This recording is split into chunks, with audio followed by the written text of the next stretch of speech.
अस्सलाम वालेकुम, मैं हूं समर अब्बास। आप देख रहे हैं ऑफ एयर। ताज़रीन, मुस्लिम लीग नून की हुकूमत की कारकर्दगी तो इतनी इंप्रेसिव नहीं रही पिछले 9-10 महीनों के दौरान। वो बयानिया की तलाश में है मुसलसल। तो वो बयानिया नून लीग, अब पहले तो 5 बंदों का बयानिया बनाने की कोशिश की गई, वो फ्लॉप हो गई स्टोरी बिल्कुल। अवाम में उससे कोई पजीराई नहीं मिल सकी। तो अब नून लीग 2017 की तरह फिर से जजेस के खिलाफ एक अपना बिल्ड कर रही है, एक मोमेंटम बनाने की कोशिश कर रही है कि जजेस हमारे खिलाफ है, जजेस इमरान खान को प्रोटेक्ट कर रहे हैं, इमरान खान का साथ दे रहे हैं। क्या इसमें नून लीग को कामयाबी हासिल हो सकती है, इस पे बात करेंगे। और नाज़रीन, हम बात करेंगे परवेज इलाही साहब के हवाले से। आपको खबर दूं कि यह फैसला हो गया है सेंटर के अंदर। नून लीग की गवर्नमेंट ने फैसला कर लिया कि वो परवेज इलाही साहब को गिरफ्तार करेगी अगले चंद रोज के अंदर, अगले हफ्ते के अंदर उनकी गिरफ्तारी का बहुत ज्यादा इम्कान मौजूद है। और इसके अलावा नाज़रीन, हम बात करेंगे कि जो इस वक्त पीटीआई की प्लानिंग है जेल भरो तहरीक के हवाले से, उसमें खान साहब गिरफ्तारी देंगे नहीं देंगे, देंगे तो कहां से देंगे गिरफ्तारी, ये बात भी आपसे हम डिटेल्स की शेयर करेंगे। और प्रेसिडेंट आरिफ अलवी साहब का हमने इंटरव्यू किया था, तो सदर साहब ने 2-3 बड़ी इंपॉर्टेंट बातें की, वो आप तक पहुंचाने की कोशिश करेंगे। और जो उन्होंने फैसला किया है, जो पीटीआई की और प्रेसिडेंट के साथ जो चीजें तय पाई हैं, वो आपको बताएंगे कि उनकी तफसीलात क्या है, कैसे सदर साहब एक्टिव हुए, दोबारा से मुतहर्रिक हुए सियासी अरीना के अंदर, और अब उनके ऊपर काफी भारी जिम्मेदारियां आ गई हैं। सदर साहब क्या करने जा रहे हैं अगले कुछ दिनों के अंदर, आपको इंशाल्लाह बताएंगे।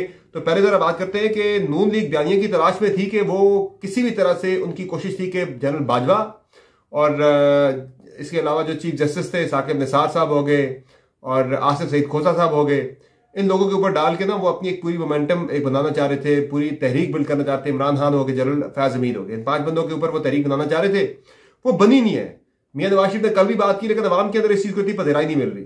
तो अब नून लीग ने यह फैसला किया कि वो जस्टिस बाकिर नजफी के हवाले से जो ऑडियो लीक भी सामने आई, इस चीज को सामने रखते हुए वो अपनी पूरी एक मोमेंटम, एक पूरी तहरीक बिल्ड करने की कोशिश करेंगे और इसी को लेकर आने वाले दिनों में एक बयानिया बनाने की कोशिश की जाएगी। चूंकि जब मैंने आपको 2-3 दफा इस पर मैं बात कर चुका हूं कि अब चूंकि मरीम नवाज अवाम में निकली हुई है और वो अवाम में निकली आजकल अपनी पार्टी की तंजीम नो के लिए, तो जब भी आप अवाम में जाते हैं तो आपके लिए अवाम को देने के लिए 3 चीजों में से एक चीज होनी चाहिए। या आपके पास बयानिया होना चाहिए, या आपके पास, और बयानिया भी मुजामती बयानिया जो अवाम के अंदर जिसे पजीराई मिले, या आपके पास होनी चाहिए कारकर्दगी, या फिर आपके पास होना चाहिए प्रोग्राम कि आइंदा के लिए आपके पास अवाम को देने के लिए क्या प्रोग्राम है। आप कुछ ऐलानात करते हैं अवाम के पास जाके, तो इस वक्त तीनों में से एक चीज भी पीएमएलएन के पास नहीं थी।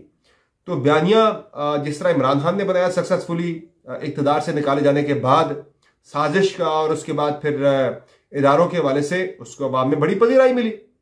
तो नून लीग ने वही उसका रेप्लिका कोशिश की कॉपी करने की, हम कॉपी करें और उसी पर चलने की कोशिश करें। तो वो कोशिश तो वो कर रहे हैं, लेकिन अवाम में उसे पजीराई नहीं मिल रही। बाकिर नजफी के हवाले से ये फैसला हो चुका है पीएमएलएन की तरफ से कि एक बड़ी, एक कंसर्टेड और एक बड़ी मुनज़्ज़म कैंपेन इस हवाले से चलाई जाएगी। अता तारण की आज की प्रेस कॉन्फ्रेंस आपको क्लियर इस चीज का एक इंडिकेशन मिलता है कि नून लीग इस चीज पे पीछे नहीं हटेगी, इस मामले को फुली इन पे टेक ऑन करेगी जजेस के हवाले से। वैसे भी आजकल मरीम नवाज कह रही है कि इमरान खान जुडिशरी के कंधे पे सवार होकर वापस आना चाहते हैं। और मैं आपको बात 2-3 हफ्ते से कर रहा हूं कि अब जो सारी इस वक्त मुल्क को अगर ठीक करना है, मुल्क को निकालना है बहरान से, सबसे बड़ा जो बहरान है इंतखाबात की वजह से, वो जुडिशरी नहीं करना है। तमाम इदारे, तमाम निज़ाम के ऊपर इमरान खान की जो उम्मीदें थी वो सारी की सारी जो है, मैं कहूँगा कि वो उम्मीदें टूट गई। ना इस्टेब्लिशमेंट से कोई उन्हें अब उम्मीद रही है, खैर की तवक्को रही है, ना किसी पॉलिटिकल साइड से, ना किसी और इदारे से। तो जुडिशरी के ऊपर सारा उनका था कि जुडिशरी अब जो है इसमें कोई रोल प्ले करेगी, और जुडिशरी की तरफ से आपको चीजें होती हुई दिखाई दे भी रही, जिसकी वजह से नून लीग को इस वक्त जुडिशरी के हवाले से बड़ी ज्यादा तकलीफ भी है कि जुडिशरी क्यों इस दफा फिर दोबारा से हमें उन्हें नजर आ रहा है नून लीग को कि जुडिशरी जो है वो उनकी साइड जो है वो इमरान खान के फेवर में उनके फैसले जा रहे हैं। जाहिर है इस वक्त जो भी फैसला होता है मुल्क के फेवर में अगर आप करेंगे तो उससे किसी न किसी साइड को वो हर्ट होगा। अच्छा, इस चीज पे मजीद बात भी आगे चल के मैं शायद करूं, लेकिन मैं जो इंपॉर्टेंट बात अभी आपको खबर देनी है वो उस पर मैं जरा बात कर लूं। वो ये है कि परवेज इलाही साहब की गिरफ्तारी का फैसला हो गया है, और परवेज इलाही साहब की गिरफ्तारी भी इसी जुडिशरी के मामले से ही जुड़ी है, जो उनकी ऑडियो लीक सामने आई है। इसको बहाना बना के इस गवर्नमेंट के अंदर एक चीज बड़ी इंटरेस्टिंग हो रही है, जो पिछले 8-10 महीने से हम एक ट्रेंड देख रहे हैं पॉलिटिकल गिरफ्तारियों के हवाले से। वो ये है कि पहले बंदे को गिरफ्तार करने का फैसला होता है कि इस बंदे को गिरफ्तार करना है, उसके बाद फिर चीजें ढूंढने की कोशिश की जाती है।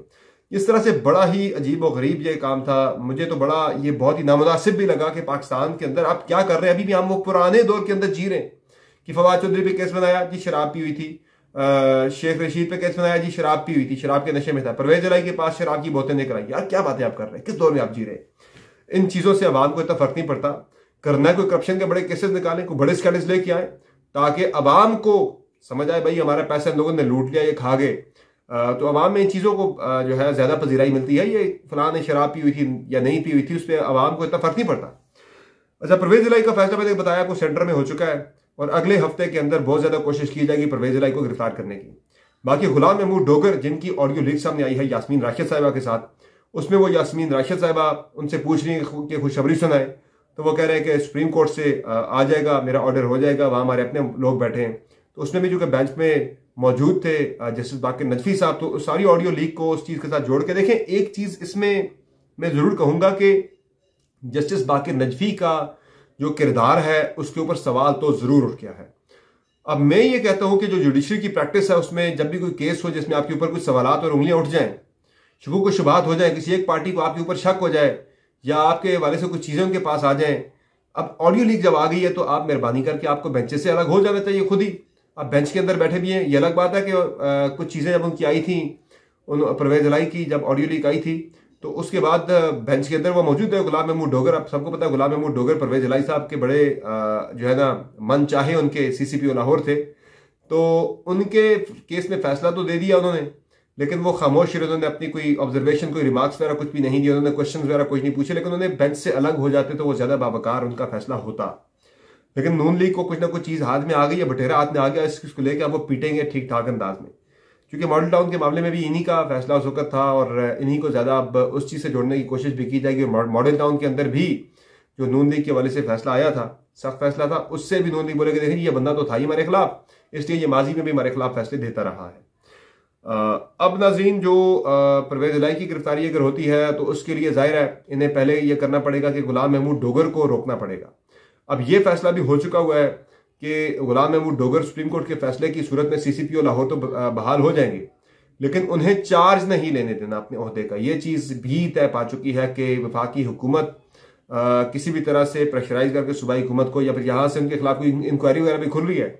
और सुप्रीम कोर्ट ने भी बड़े टेक्निकल ग्राउंड के ऊपर गुलाम महमूद डोगर को बहाल किया। वो कह रहे हैं कि जुबानी आर्डर के तहत इलेक्शन कमीशन ने उन्हें उनकी ट्रांसफर की थी, तो उस पर तहरीरी कोई ऐसा ऑर्डर नहीं था। तो अब सुप्रीम कोर्ट ने अगर उनके टेन्योर की प्रोटेक्शन अगर ना दी हुई गुलाम महमूद डोगर को, तो वो फिर बहाल नहीं हो सकेंगे।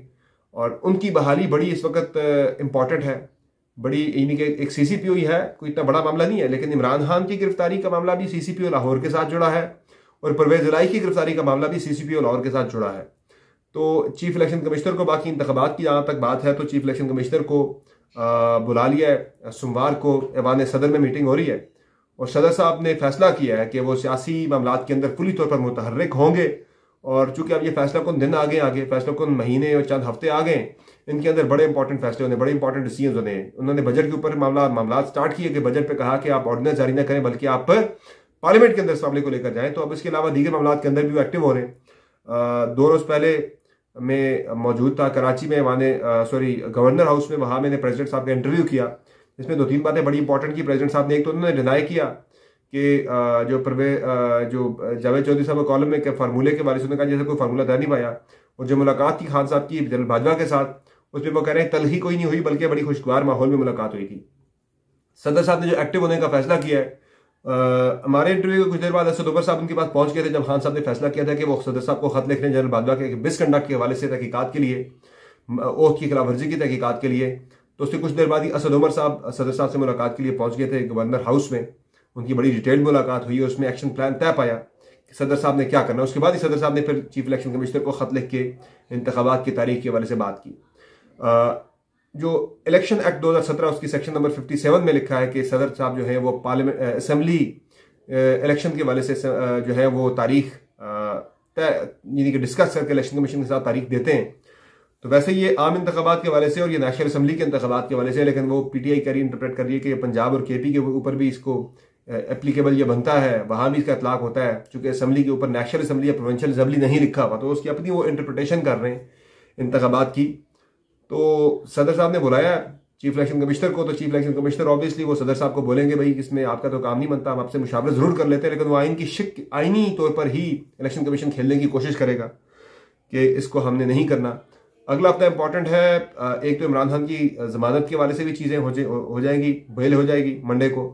और फिर ट्रांसफर और तबादलों के हवाले से सुप्रीम कोर्ट में समाअत है, जिसमें बहुत ज़्यादा इम्कान है कि चीफ जस्टिस सुओमोटो जो उनको लिखा गया है 2 रुकनी बेंच जस्टिस एजाजुल हसन और जस्टिस बाकर नजफी की तरफ से, कि आप सुओमोटो इस पे एक्शन, सुओमोटो नोटिस लें और इंतखाबात की तारीख के हवाले से, मुल्क में आम इंतखाबात के हवाले से आप इस पे कोई लें, नोटिस वगैरह करें, बेंच बनाएं।